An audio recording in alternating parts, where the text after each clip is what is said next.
Vivo V40 box পাবেন আর phone পাবেন only 3,500 টাকায়, 3,500 টাকায় ভিভো V40। ঠিক আছে তাবিজুল, 1,000 টাকা কমিয়ে দেবো নাকি, ডিসকাউন্ট করে দেবো নাকি? কই তাবিজুল বলছে ডিসকাউন্ট করে দাও। তা ঠিক আছে 1,000 টাকা ডিসকাউন্ট করে দিলাম, 2,500 টাকায়, 2,500 টাকায় ভিভো V40 ভাই। ওকে, তো কারণ বলতে হবে, নাহলে অন্যায় হবে, নাহলে মানুষের এক্ষুনি হার্ট অ্যাটাক চলে আসতে পারে।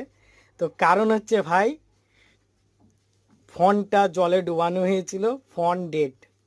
ওকে, ফোন এখন ডেড। ভিভো V40 ফোন পাচ্ছেন আর বক্স পাচ্ছেন অনলি 2,500 টাকায়। যার ইচ্ছা ভিভো V40 নিয়ে সে নিতে পারেন। সেরে যদি রানিং হয় ভালো, না রানিং হলে আরও ভালো, ডিসপ্লে যদি ওকে থাকে তা আরও ভালো, যদি না থাকে তাহলে সেটা ব্যাড লাক। তো ভিভো V40 আমরা দিচ্ছি আজকে 2,500 টাকায়। যারা নিতে ইন্টারেস্টেড তারা কন্ট্যাক্ট করুন। ওকে, থ্যাংক ইউ।